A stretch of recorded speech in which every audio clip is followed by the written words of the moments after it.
Olá, estudante, bem-vindo! Você sabia que o Brasil tem a maior bacia hidrográfica do planeta, além de deter 13,7% de toda a água doce que existe na superfície da Terra?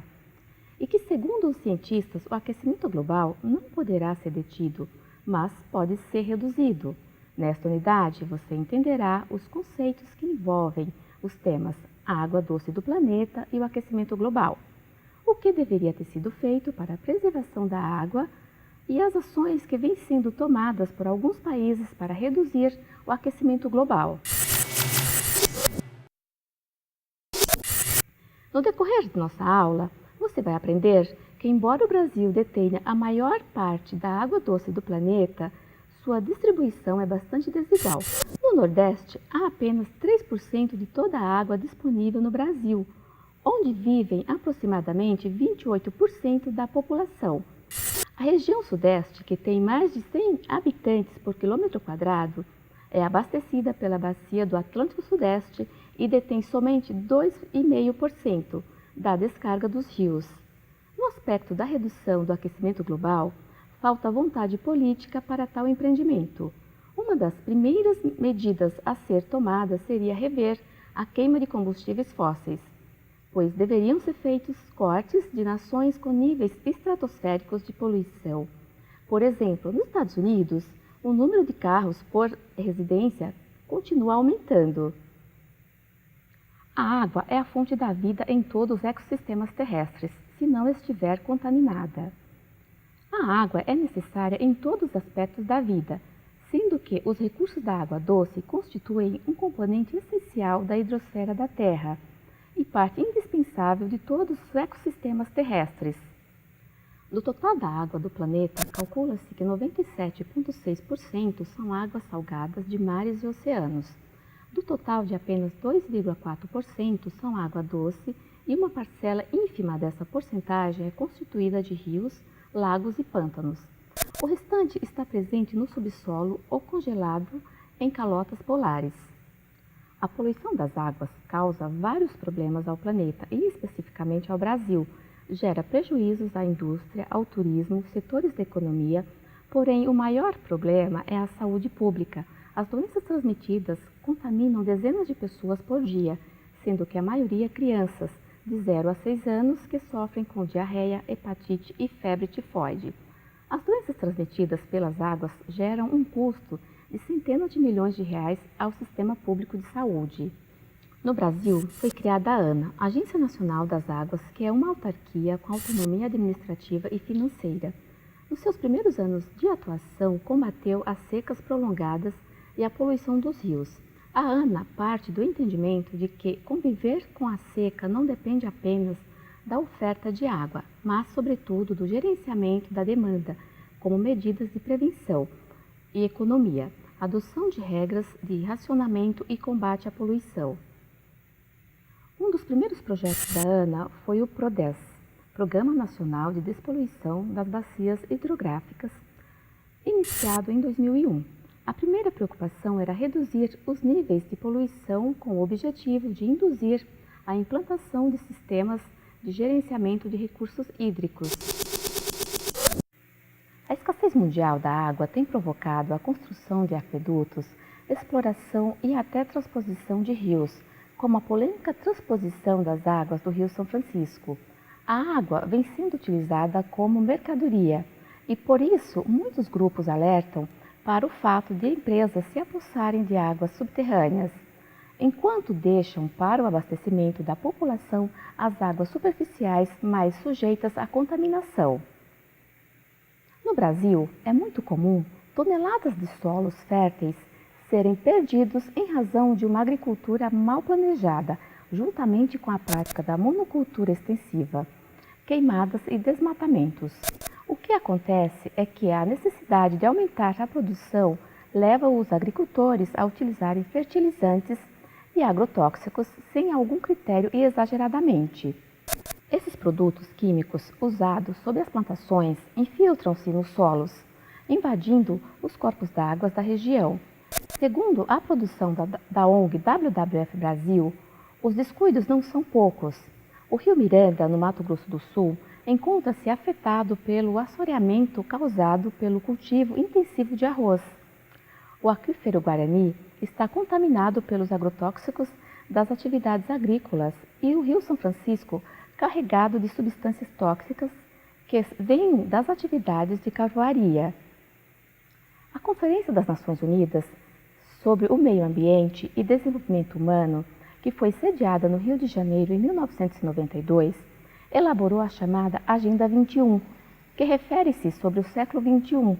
Esse documento foi assinado por 170 países. A Agenda 21, em seu capítulo 18, foi chamado de Proteção da Qualidade e do Abastecimento dos Recursos Hídricos e menciona que os recursos de água doce constituem um componente essencial da hidrosfera da Terra e parte indispensável de todos os ecossistemas terrestres. O meio de água doce caracteriza-se pelo ciclo hidrológico que inclui enchentes e secas, cujas consequências se tornaram mais extremas e dramáticas em algumas regiões. A mudança climática global e a poluição atmosférica também podem ter um impacto sobre os recursos de água doce e a sua disponibilidade. Com a elevação do nível do mar, ameaça áreas costeiras de baixa altitude e ecossistemas de pequenas ilhas. Quanto ao aquecimento global, é sabido que com o aumento da população e o uso de novas tecnologias, outra parte atingida do meio ambiente é a atmosfera. E tudo ficou mais visível com o uso no Ocidente de combustíveis e o que antes era uma hipótese, hoje é uma realidade. Segundo Percy, os esquimós da região ártica do Alasca estão constatando o desaparecimento do gelo, os ursos polares estão esfomeados e as baleias estão migrando para outros lugares. Os deslizamentos de terra, enchentes e furacões estão se fazendo sentir, seja na América Latina e até no sudoeste da Ásia. As tempestades estão fora do comum, as geleiras alpinas estão desaparecendo e as secas mediterrâneas estão predominando. O gás carbônico, o metano e o óxido de nitrogênio já existiam antes da presença humana na Terra, mas aumentaram em decorrência da atividade humana e compõem os gases do efeito. Já o hexafluoreto de enxofre, SF6, os perfluorocarbonos, PFCS, e os hidrofluorocarbonetos, HFCS, são gases que causam efeito estufa e são produzidos apenas pela atividade humana. A existência de certa quantidade de gases de efeito estufa é benéfica. O problema é a alta concentração produzida pelo homem na humanidade. Esses gases de estufa, numa concentração elevada, criam perigosas mudanças climáticas ao nosso redor. O gás carbônico é o principal problema, pois responde por 80% do total das emissões de gases estufa. A queima de combustíveis fósseis, tais como petróleo, gás natural e carvão, seja em casa, carros, fábricas, usinas elétricas, quando corta-se árvores ou queima-se florestas, ou quando produz-se cimento, é liberado gás carbônico na atmosfera. Atualmente, 60% do gás metano na atmosfera é produzido pelo homem, vem dos aterros sanitários, fazendas de criação de animais, queima de combustíveis fósseis, tratamento de água e esgoto. E, finalmente, o óxido nitroso, que é outro culpado pelo efeito estufa, mas o homem acrescentou mais 17% desse gás na atmosfera durante a era industrial, vindo de fertilizantes, de queima de florestas, de combustíveis fósseis e resíduos das plantações. Os PFCS e os SF6 são liberados na atmosfera por atividades industriais, como a fundição de alumínio e a fabricação de semicondutores, assim como pela rede elétrica que traz iluminação às nossas residências. Desse modo, a atmosfera agora densa passou a reter grande parte da radiação infravermelha, que deveria escapar e se irradiar para o espaço. O resultado disso é que a temperatura está ficando perigosamente mais alta, transformando a Terra em uma grande estufa. Ao contrário do que muitos acreditam, a floresta amazônica não tem como função ser o pulmão do mundo. A maior parte do oxigênio que a floresta produz é usado e absorvido por ela mesma. Conclui-se que a vegetação funciona como uma bomba de reciclagem de água, que faz resfriar e umedecer o clima e mantém em equilíbrio o regime hídrico de 1/5 da água doce do planeta. Agora, com as queimadas e florestas cortadas, menos águas são evaporadas, o que ocasiona menos chuva nas matas nas demais regiões do país e causa impactos hídricos globais. A ONG WWF Brasil sugere os seguintes exemplos sustentáveis para variados setores. Uso doméstico. Evitar varrer calçadas com água limpa. Não deixar a torneira aberta ao escovar os dentes.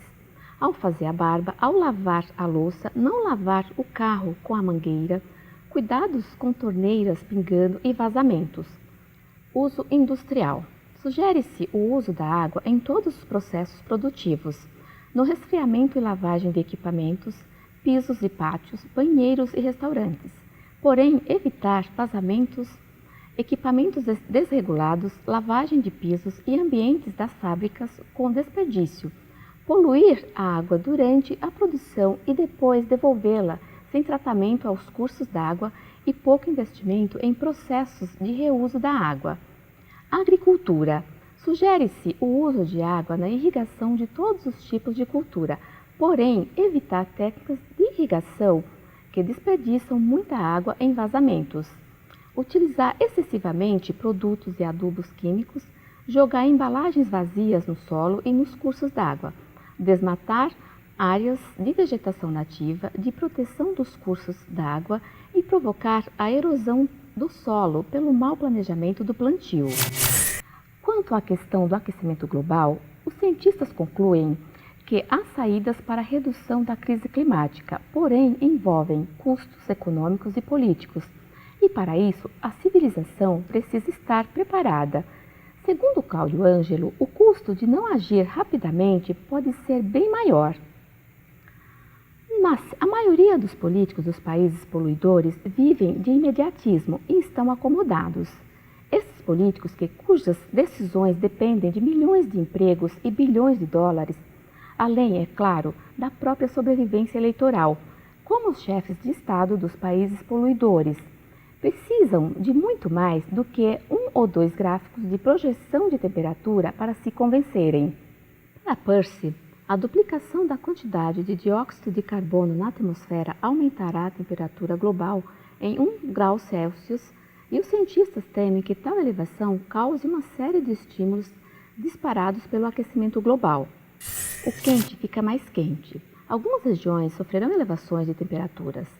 São regiões quentes que ficarão mais quentes. Grande parte da Ásia, do oeste da China até a Arábia Saudita, que tem temperatura de até 40 graus Celsius, sofrerão elevações de até 7 graus Celsius.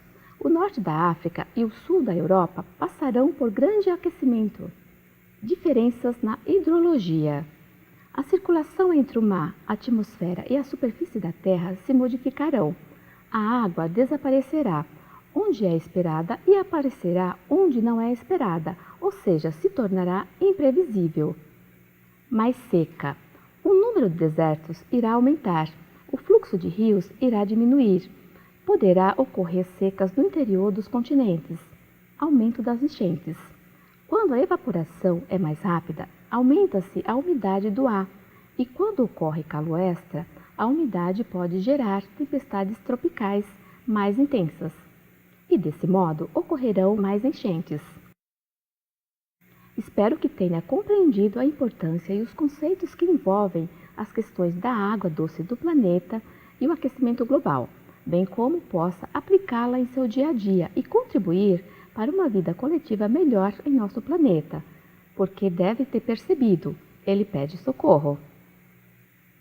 Para complementar seu aprendizado, sugiro que acesse o conteúdo referencial desta unidade, lembrando que aguardo você para o próximo tema, o problema da fome no planeta e a ONU e o meio ambiente. Abraços e até a próxima!